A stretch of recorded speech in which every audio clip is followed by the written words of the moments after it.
Jóvenes. Sí, profe. Se ve bien. Perfecto. Bien. Este derecho está contenido, ¿no es cierto?, en el artículo 19, número 11 de la Constitución, ¿cierto? Y, en definitiva, lo que nos señala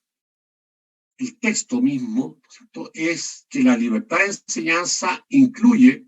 el derecho de abrir, organizar y mantener establecimientos educacionales. El inciso segundo nos señala que la libertad de enseñanza no tiene otras limitaciones que las impuestas por la moral, las buenas costumbres, el orden público y la seguridad nacional. El inciso tercero nos indica que la enseñanza reconocida oficialmente no podrá orientarse a propagar tendencia político-partidista alguna. Y el cuarto inciso nos señala que los padres tienen el derecho de escoger el establecimiento de enseñanza para sus hijos. Luego, el inciso quinto agrega que una ley orgánica constitucional establecerá los requisitos mínimos que deberán exigirse en cada uno de los niveles de la enseñanza básica y media y señalará las normas objetivas de general aplicación que permitan al Estado velar por su cumplimiento. Y el inciso final nos dice que dicha ley, del mismo modo, establecerá los requisitos para el reconocimiento oficial de los establecimientos educacionales de todo nivel. Así tenemos, ¿no?, por lo tanto, en este artículo 19, número 11, lo que es, ¿cierto?, el derecho a la libertad de enseñanza, siendo la principal fuente, por lo tanto, constitucional de este derecho. Sin perjuicio de ello, nos vamos a encontrar que el artículo 13 del Pacto Internacional de Derechos Económicos, Sociales y Culturales tiene también algunos aspectos que están relacionados con este derecho en el párrafo tercero de ese artículo 13 del pacto, el cual señala que los Estados partes en el presente pacto se comprometen a respetar la libertad de los padres y, en su caso, de los tutores legales, de escoger para sus hijos o pupilos escuelas distintas de las creadas por las autoridades públicas, siempre que ellas satisfagan las normas mínimas que el Estado prescriba o apruebe en materia de enseñanza, y de hacer que sus hijos o pupilos reciban la educación religiosa o moral que esté de acuerdo con sus propias convicciones. Por lo tanto, tenemos así, digamos, ¿cierto?, algunos elementos que también están relacionados con este derecho, que se encuentran en el Pacto Internacional de Derechos Económicos, Sociales y Culturales, en el artículo 13, párrafo tercero. ¿Cierto? A su vez, también, si pasamos al párrafo cuarto del mismo pacto, nos encontraremos que nos dice que nada de lo dispuesto en este artículo se interpretará como una restricción de la libertad de los particulares y entidades para establecer y dirigir instituciones de enseñanza, a condición de que se respeten los principios enunciados en el párrafo primero y de que la educación en estas instituciones se ajuste a las normas mínimas que prescribe el Estado. Luego tenemos también como fuente de este derecho la Convención sobre Derechos del Niño, cuyo artículo 29, en su párrafo segundo, nos señala que nada de lo dispuesto en el presente artículo o en el artículo 28 se interpretará como una restricción de la libertad de los particulares y de las entidades para establecer y dirigir instituciones de enseñanza, a condición de que se respeten los principios enunciados en el párrafo primero del presente artículo y de que la educación impartida en tales instituciones se ajuste a las normas mínimas que prescribe el Estado. Por lo tanto, tenemos así que tanto la Convención sobre Derechos del Niño como a su vez el Pacto Internacional de Derechos Económicos, Sociales y Culturales tienen normas que se refieren a esta libertad de enseñanza y fundamentalmente a la libertad que tienen los particulares y las diversas entidades para establecer y dirigir instituciones de enseñanza, tal como lo prevé, a su vez, el 19 número 11, en el inciso primero del mismo, y como hemos visto también, hay también un derecho que tienen fundamentalmente los padres y los tutores, en el caso que corresponda, para elegir los establecimientos de enseñanza en los cuales se desea que los hijos o pupilos desarrollen su tarea educativa. Y además, también hemos visto que hay otro aspecto que aquí se menciona, y es la perspectiva de que también sean los padres o tutores los que, en definitiva, determinen la enseñanza religiosa que ellos desean para sus hijos o pupilos. Y por lo tanto, es ella la que, en definitiva, deben ser desarrollada en los establecimientos para los respectivos pupilos según sus opciones religiosas determinadas a su vez por sus padres. Señalemos también a continuación que con todos estos elementos, los establecidos, por lo tanto, en el texto del 19 número 11, además de los establecidos, por otra parte, en el Pacto Internacional de Derechos Económicos, Sociales y Culturales, tal como lo hemos visto, y a su vez la Convención sobre Derechos del Niño, podemos, por lo tanto, iniciar la tarea de delimitar la libertad de enseñanza. En este sentido, tenemos que señalar que la libertad de enseñanza comprende, por lo tanto, la facultad de toda persona de entregar o transmitir a otros individuos los conocimientos que posee con un determinado método y objetivos, de manera formal o informal, para lo cual puede abrir, organizar y mantener establecimientos de enseñanza diferentes de aquellos creados directamente por el Estado, todos los cuales sí desarrollan enseñanza reconocida oficialmente por el Estado, tienen prohibido propagar tendencias político-partidistas. Asimismo, también tenemos que señalar que se debe respetar el derecho de los padres o tutores legales a escoger el establecimiento de enseñanza en el que sus hijos o pupilos desarrollarán el proceso educacional de acuerdo con los requisitos mínimos establecidos por la ley orgánica constitucional respectiva en la enseñanza básica y media, donde debe respetarse el derecho a recibir la educación moral o religiosa de acuerdo a sus convicciones, o en su caso,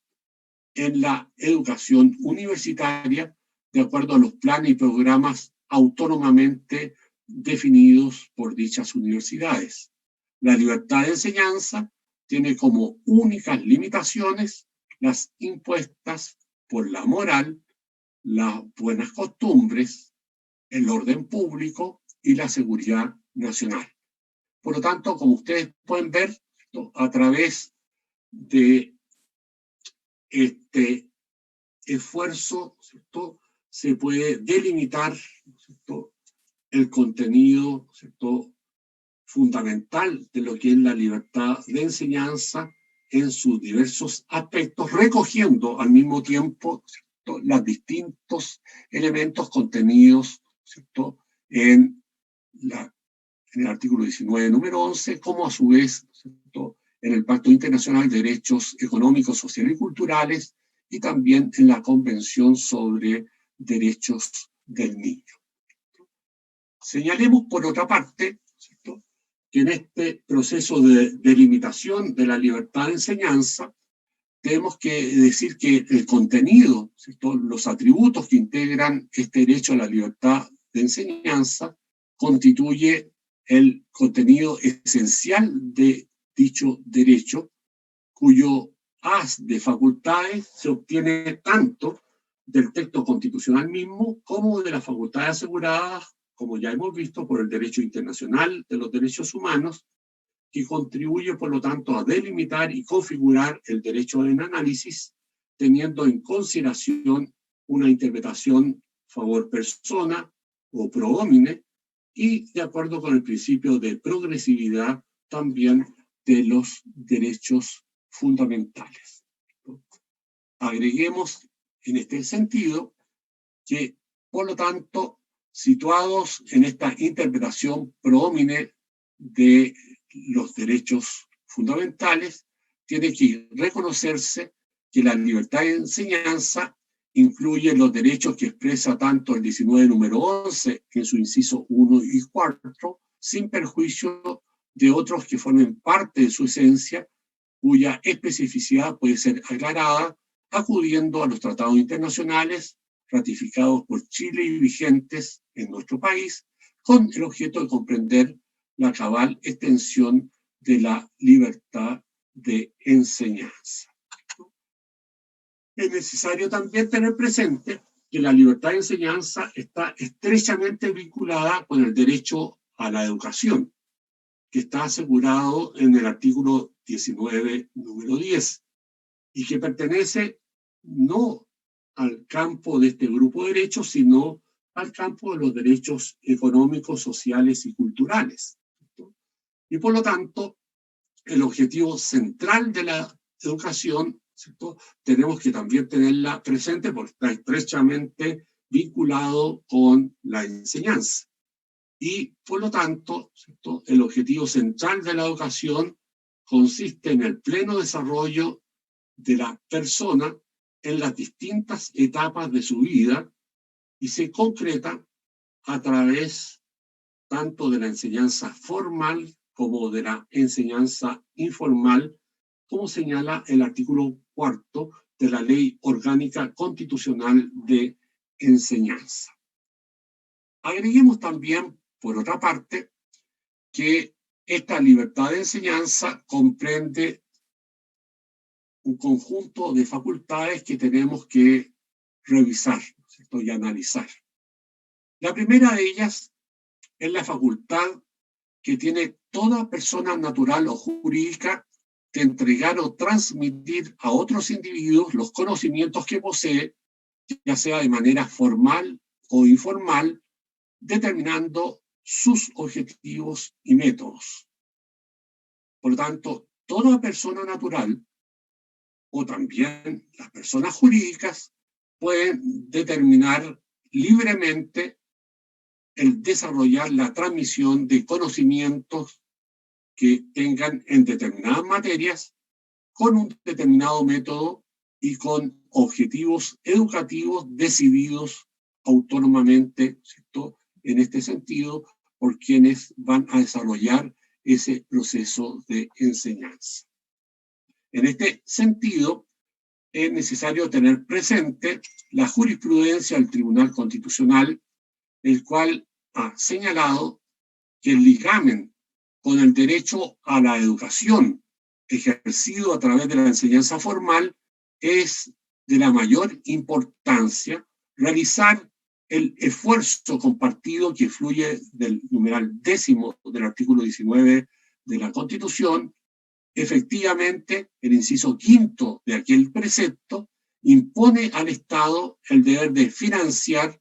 un sistema gratuito de educación básica y media destinado a asegurar su acceso a toda la población y confirmando la participación activa que incumbe a la comunidad en la concreción de esta actividad de bien común.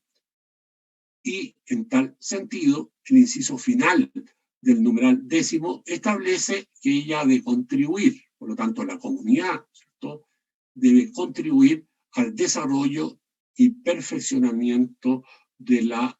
educación, ¿cierto? Elementos del derecho a la educación que tenemos también, ¿cierto?, que tener presente, ¿cierto?, en el ámbito de la libertad de enseñanza. Por otra parte, tenemos la segunda, ¿cierto?, facultad que se integra, ¿cierto?, en este ámbito de, ¿cierto?, atributos del derecho a la libertad de enseñanza. Y aquí tenemos fundamentalmente la facultad de abrir, organizar y mantener establecimientos de enseñanza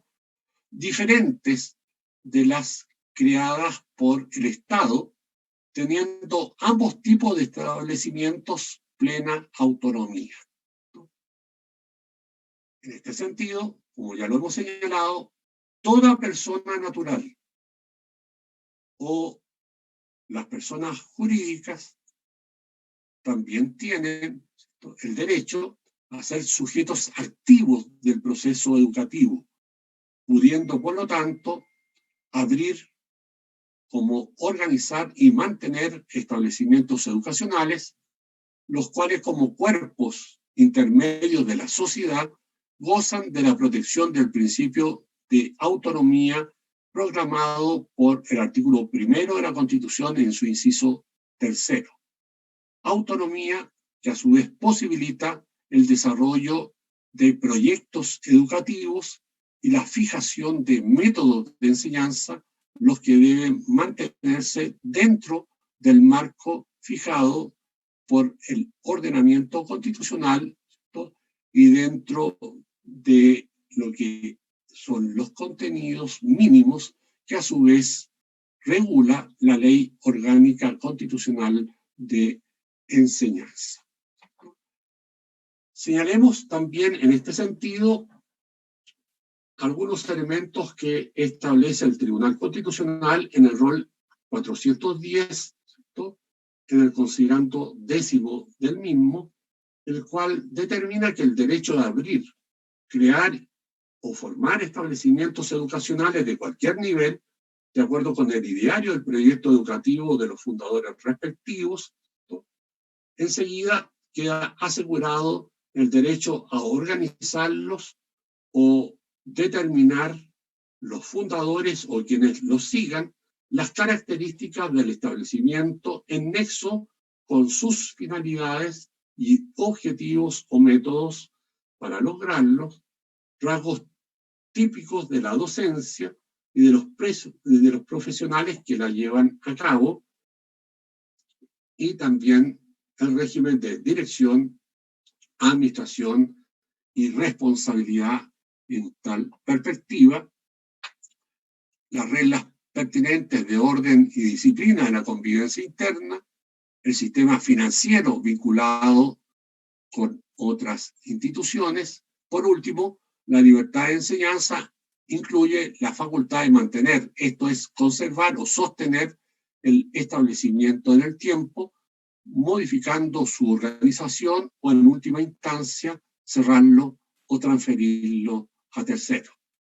En síntesis, en este primer aspecto, la libertad de enseñanza supone el respeto y la protección de la plena autonomía garantizada por la Constitución a favor del fundador o sostenedor del establecimiento respectivo para la consecución de su proyecto educativo en los ámbitos docente, administrativo y económico, porque sin gozar de certeza jurídica en el cumplimiento de tales supuestos esenciales, tampoco es realmente posible afirmar que exista aquella libertad, para decir la libertad de enseñanza. Señalemos también, por otra parte, que en este rol 465 del Tribunal Constitucional también se señala que el núcleo esencial de la libertad de enseñanza lo configura el poder constituyente, afirmando primero que este derecho lo tienen todos los establecimientos de enseñanza, públicos o privados, se hallen o no reconocidos, subvencionados o no, y a continuación proclamando que este mismo núcleo esencial incluye el derecho de abrir, organizar y mantener establecimientos educacionales, facultades en que se condensan los elementos definitorios e inafectables que abarca esta libertad y cuyo respeto y protección exige la Constitución. Señalemos también, ¿cierto?, algunos elementos de jurisprudencia desarrollados por la Corte Suprema de Justicia, en este caso en la sentencia 2132 de 1998, donde se señala que en Chile existe una amplia libertad de enseñanza que no se refiere solo a determinar los contenidos programáticos de las asignaturas o a los métodos docentes que se utilizará, sino también a definir la filosofía educacional, expresada en principios y valores que la inspiran y en los objetivos que pretende, todo ello sin más limitaciones que las que impone la moral, las buenas costumbres, el orden público y la seguridad nacional, ¿no? Cabe señalar que esta pluralidad de visiones de los colegios es esencial para que los padres de familia puedan ejercer realmente su derecho a escoger el establecimiento educacional para sus hijos, que establece la Constitución en el numeral 11 del artículo 19. Este proceso de elección debe ser precisamente la ocasión para que los padres conozcan los valores que inspiran la acción educadora y las normas pedagógicas usadas para transmitirlos en el respectivo establecimiento de enseñanza. Que no es atinado seleccionar para los hijos un colegio cuyos principios no son conocidos a fondo y reclamar después judicialmente contra él con la pretensión de que sean cambiados sin que conozca siquiera la opinión de otros apoderados. Señalado ello, ¿cierto?, y resumiendo, se puede establecer que los establecimientos de enseñanza de cualquier nivel tienen derecho a desarrollar su proyecto educativo, estableciendo las normas de funcionamiento interno y los reglamentos necesarios para ello, mientras se mantengan dentro del ámbito de autonomía protegido por la Constitución y no se afecten otros derechos o bienes de naturaleza constitucional. Señalado ello, podemos decir que la infracción de tales normas pueden llevar, garantizando siempre un debido procedimiento, a la determinación de normas internas de conducta y presentación personal acorde con los procesos formativos y valores a los que el establecimiento adhiere y desarrolla como proyecto educativo, que puede llevar eventualmente a la expulsión de un educando cuando infringe gravemente dichas normativas. Así, veamos también otra sentencia del Tribunal Constitucional, el rol 226, ¿no?, donde nos señala que esta autonomía de la que gozan los establecimientos de enseñanza para cumplir sus propios fines específicos implica la necesaria e indispensable libertad de estos grupos asociativos para fijar los objetivos que se desean alcanzar, para organizarse del modo que estimen más conveniente sus miembros, para decidir sus propios actos y la forma de administrar la entidad, todo ello sin intromisiones de personas o autoridades ajenas a la asociación o grupo, y sin más limitaciones que las que imponga la Constitución, es decir, las que derivan de la moral, el orden público y la seguridad del Estado, no interviniendo la autoridad pública, sino en la medida en que se infrinja el ordenamiento jurídico o su propio estatuto o ley social. Señalado ello, también tengamos presente lo que ha determinado el Comité de Derechos Económicos, Sociales y Culturales de Naciones Unidas en su observación general número 13, del cual rescatamos el párrafo 38 y también el párrafo 39. En este sentido, la libertad académica, nos dice el Comité de Derechos Económicos, Sociales y Culturales de Naciones Unidas, ¿cierto?, comprende la libertad del individuo para expresar libremente sus opiniones sobre la institución o el sistema en el que trabaja, para desempeñar sus funciones sin discriminación ni miedo a la represión del Estado o cualquier otra institución, de participar en organismos académicos, profesionales o representativos y de disfrutar de todos los derechos humanos reconocidos internacionalmente que se apliquen a los demás habitantes del mismo territorio. El disfrute de la libertad académica conlleva obligaciones como el deber de respetar la libertad académica de los demás, velar por la discusión ecuánime de las opiniones contrarias y tratar a todos sin discriminación por ninguno de los motivos prohibidos. Agrega también el párrafo 40 del Comité de Derechos Económicos, Sociales y Culturales de Naciones Unidas en la observación general número 13, que para el disfrute de la libertad académica es imprescindible la autonomía también de las instituciones de enseñanza superior. La autonomía es el grado de autogobierno necesario para que sean eficaces las decisiones adoptadas por la institución de enseñanza superior con respecto a su labor académica, a sus normas de gestión y sus actividades conexas. Ahora bien, el autogobierno debe ser compatible con los sistemas de fiscalización pública, especialmente en lo que respecta a la financiación estatal. Habida cuenta de las considerables inversiones públicas destinadas a la enseñanza superior, es preciso llegar a un equilibrio correcto entre la autonomía institucional por una parte y la obligación de rendir cuentas, ¿cierto?, por la otra parte, ¿cierto? Agreguemos también que en este sentido es importante, ¿cierto?, tener en consideración, ¿cierto?, la autonomía propia de la educación superior universitaria, ¿cierto? En este sentido, la autonomía en el ámbito universitario garantiza un poder de autogobierno y de autoformación que posibilita la libertad de establecer las finalidades perseguidas con la actividad educativa, la determinación de los métodos e instrumentos de aprendizaje que haya decidido emplear para el desarrollo de las finalidades académicas propuestas, determinar la estructura interna de la institución y las reglas que determinen quiénes son parte del cuerpo académico, quiénes son profesionales y administrativos que desempeñan sus funciones en la respectiva institución educativa.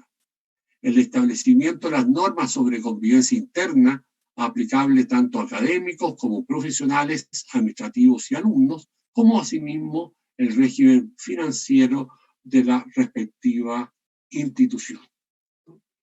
Señalemos al mismo tiempo que la Ley Orgánica 18.962 determina el sentido y alcance de la autonomía universitaria,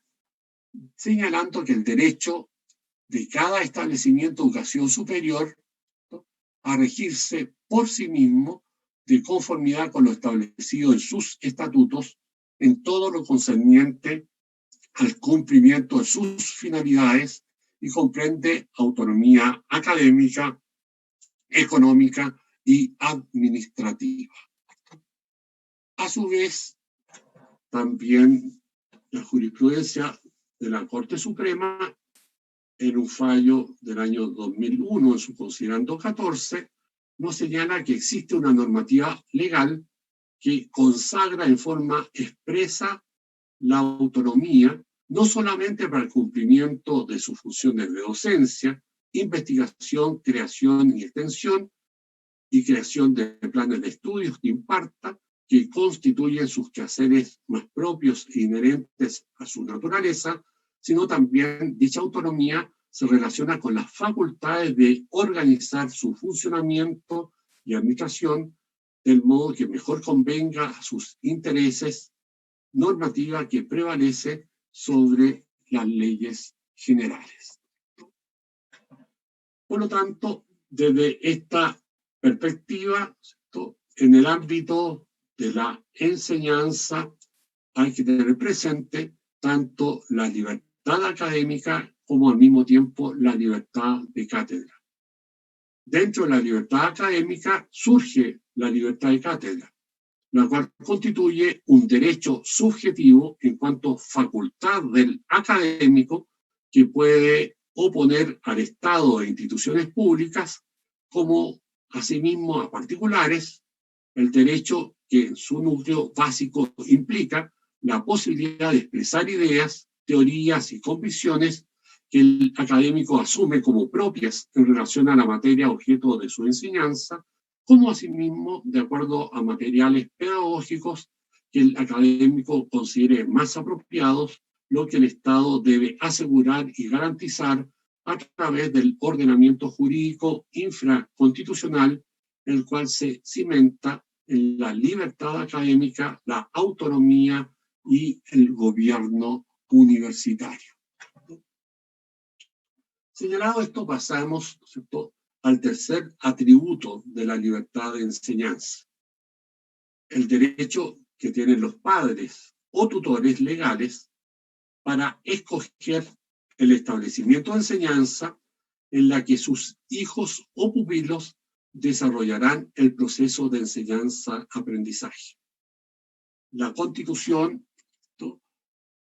a través del inciso cuarto del artículo 19, número 11,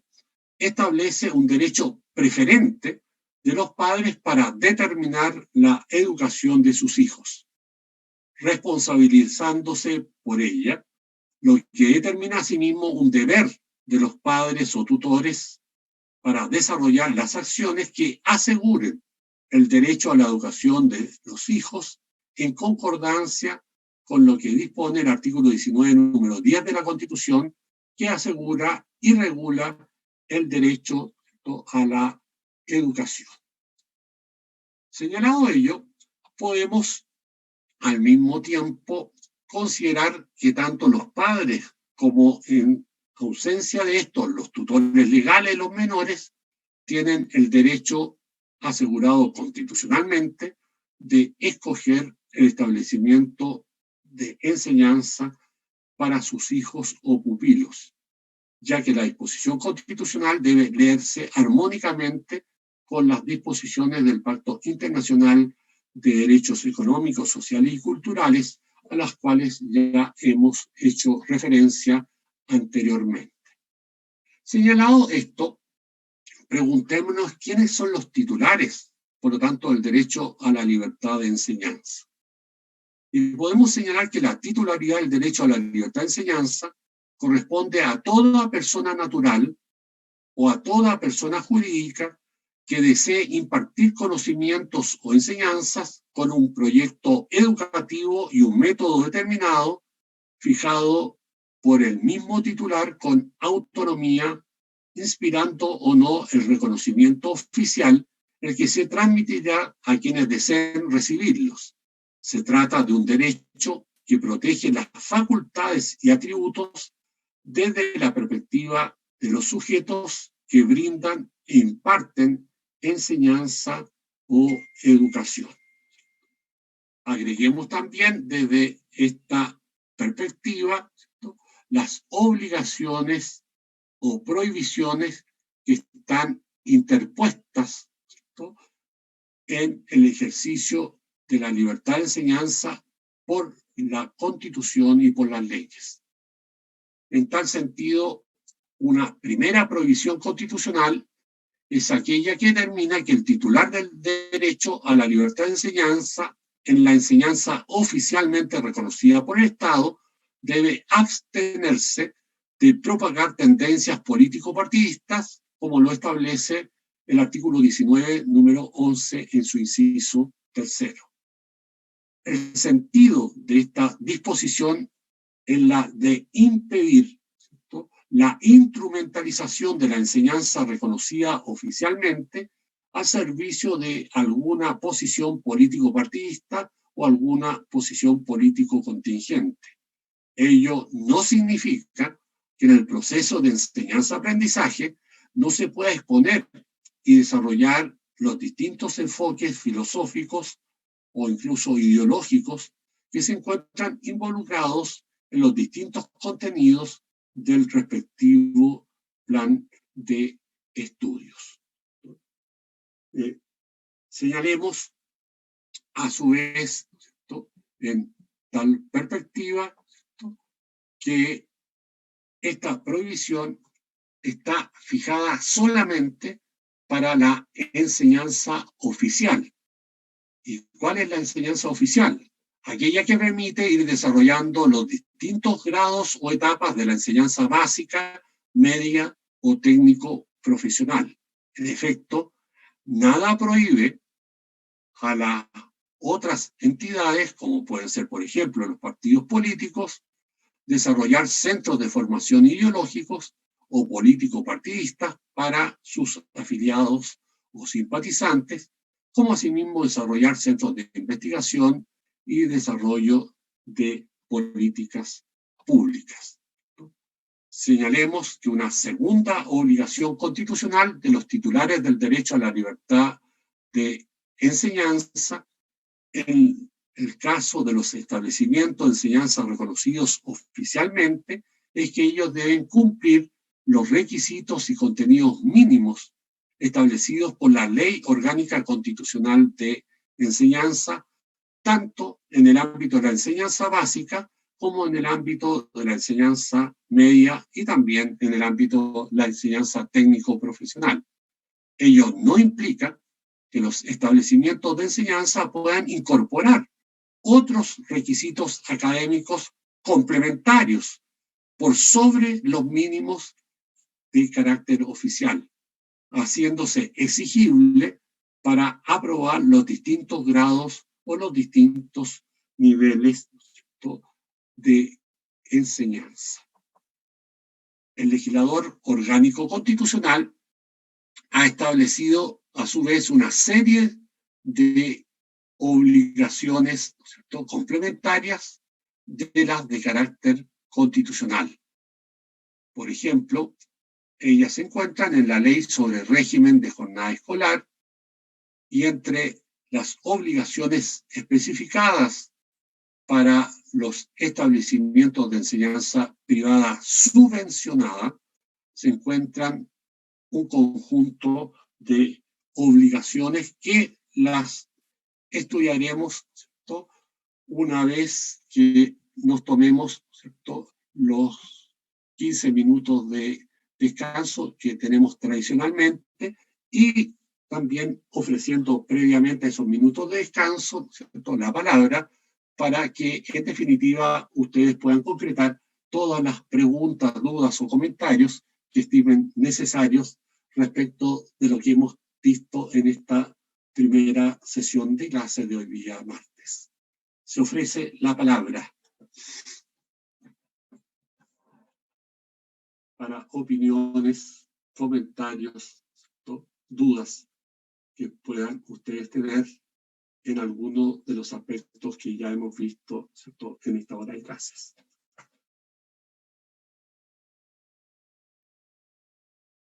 Profe, yo tengo una duda, pero no es sobre materia.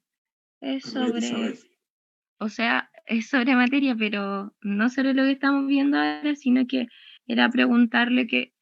solo vamos a llegar entonces hasta la libertad de enseñanza, que sería el 19 número 11. Hasta eso va a entrar en la prueba.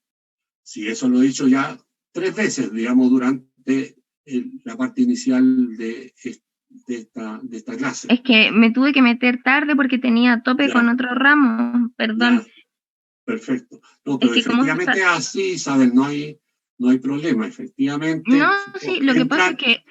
entran los 2 primeros grupos de derechos, como ya se los he dicho reiteradamente, sí. Lo que es los derechos de la personalidad, que parte con el derecho a la vida y terminan, ¿cierto?, con el derecho a la inviolabilidad del hogar y las comunicaciones privadas, que está en el 19 número 5, ¿cierto? El segundo grupo de derechos, que está dado por los derechos de la seguridad jurídica, que parten, ¿cierto?, con la igualdad ante la ley, en el 19 número 2, y que terminan con el 19 número 20, que es el derecho a la igualdad ante los tributos, y finalmente estos 2 derechos, ¿cierto?, que hemos visto durante el mes de septiembre, ¿cierto?, que es la libertad de conciencia, la libertad religiosa y de cultos, ¿cierto?, y a su vez lo que es la libertad de enseñanza que estamos viendo el día de hoy. Y por lo tanto, hasta lo que terminemos el día de hoy con la libertad de enseñanza es lo que va a entrar en la prueba. Por lo tanto, lo que ya empecemos a ver el día de mañana, que va a ser fundamentalmente la libertad de opinión e información, ¿cierto? La libertad de información y de opinión no va a entrar, ¿cierto?, en la prueba, sino que va a ser el primer derecho que va a entrar en la tercera prueba programada del curso. Profe. Sí, perdón. Sigrid primero y después Isabel si tiene todavía alguna duda. Ya. Lo que pasa es que, por lo menos yo, no sé si mis demás compañeros, que deben haber, tenemos un problema, que, por ejemplo, el 28 tenemos que entregar un trabajo, el 29 tenemos que conectarnos temprano en la mañana porque la profesora de teoría del negocio jurídico tenemos que resolver una evaluación, y el 30 tenemos la prueba. Entonces, como los ayudantes no subieron el power el último, más este otro que está pasando, es demasiado materia porque no es como solamente llegar y estudiar el Power, sino que es organizarlo, ponerle un apunte para que a uno le vaya bien. Y me complica mucho el hecho de pasar tantas cosas. No sé si podría existiera la vaga posibilidad de que lo de hoy día no entrase, como la vez pasada que dijo que la semana anterior a la prueba no entraba. Lo que en definitiva hemos señalado, ¿no es cierto?, es que por lo menos las 2 clases anteriores, ¿no es cierto?, a la prueba no entran. Y eso aquí está escrupulosamente respetado, porque no va a entrar lo que vean mañana miércoles, ni tampoco lo que vean el martes de la próxima semana. Por lo tanto, si ustedes ven, ¿cierto?, se respeta escrupulosamente que lo que se vio, ¿cierto?, en las 2 clases anteriores, que es lo que corresponde a una semana de clases, ¿cierto?, no entra en la prueba, ¿cierto?, que se está tomando.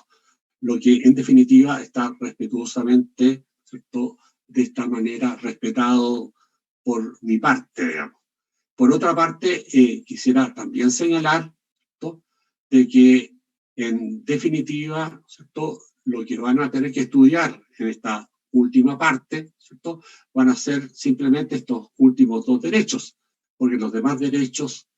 están entregados todos, digamos, ¿cierto?, a medida en que se han ido pasando los contenidos. Además, ello no es ninguna disculpa que no esté el PowerPoint, porque en el fondo ustedes no tienen que estudiar por el PowerPoint, sino por los materiales que están subidos en Educandus, ¿cierto? Y los materiales que están subidos en Educandus están desde la primera sesión de clase que ustedes tienen. Por lo tanto, la libertad, ¿cierto?, de conciencia y la libertad religiosa lo tienen en Educandus desde hace al menos 5 meses. Y por lo tanto, si ustedes no lo han visto, es responsabilidad personal de cada uno. No es una responsabilidad en este sentido del ayudante, aunque de todas maneras, como hemos tenido la costumbre de ir entregando y subiendo todos los PowerPoint, ¿no es cierto?, a educandos, le voy a pedir que lo haga hoy día mismo, ¿cierto? Sin embargo, ello es de todas maneras con más de una semana de antelación para la prueba, ¿cierto? Y señalándoles y reiterándoles que en el fondo ustedes no solo tienen que estudiar por el PowerPoint, porque sería una visión, ¿cierto?, muy restringida, ya que aquí vemos solo los elementos centrales, ¿cierto?, ya que el conjunto de los contenidos están en los materiales que ustedes tienen respecto de cada derecho en la página de Educandus. Por favor, esto ténganlo en consideración, porque eso se los he dicho desde la primera clase del curso, ¿cierto? Y por lo tanto, ¿cierto?, quienes, ¿cierto?, van a estudiar solo a través de los PowerPoint van a tener una visión pobre, ¿cierto?, de lo que es el ámbito de los respectivos derechos, y al mismo tiempo puede que algún aspecto que está en los materiales también pueda ser preguntado en la prueba.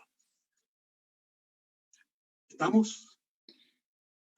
Sí, profe. Lo que me importa es que llegasen temprano, o sea, hoy día,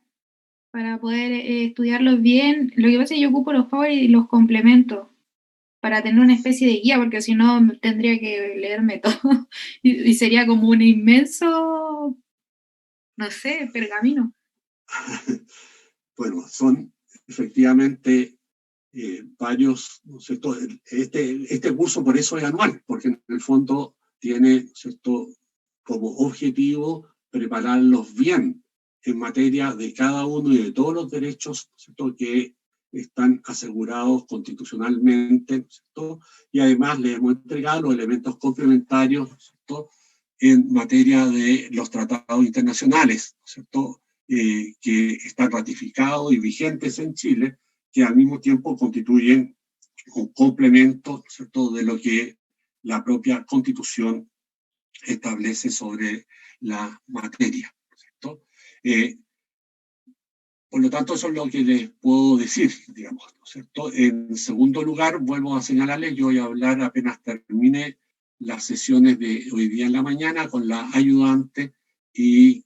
solicitarle que de inmediato le suba, ¿no es cierto?, tanto el PowerPoint, ¿cierto?, de libertad de conciencia, de culto, ¿cierto?, y religiosa, como el que corresponde a la clase de hoy, que es la libertad de enseñanza.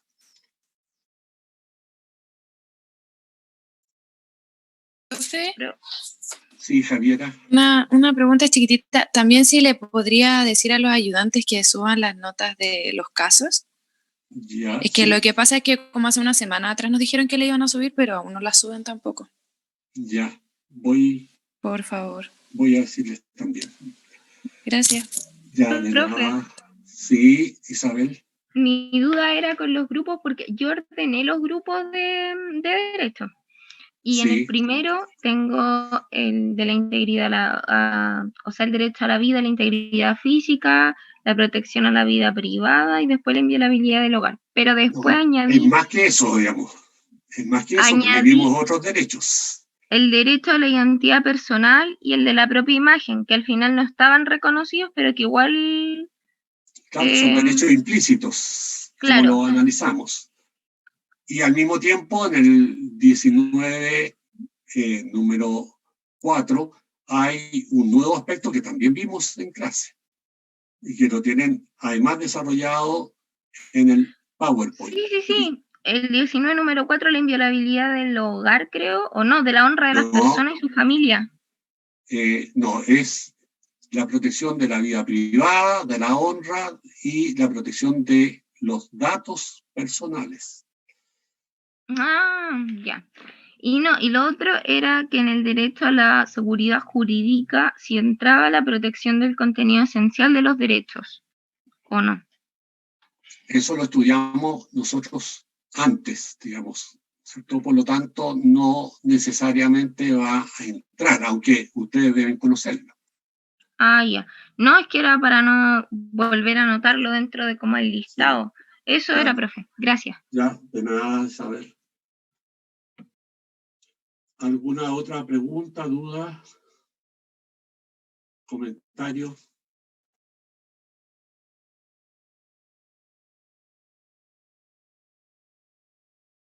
Bien, si no lo hay, digamos, son 1/4 para las 11, por lo tanto, les vamos a dar los 15 minutos respectivos, ¿no es cierto?, para que se tomen el descanso correspondiente y a las 11 en punto nos volvemos, ¿no es cierto?, a conectar para terminar el análisis de la libertad de enseñanza.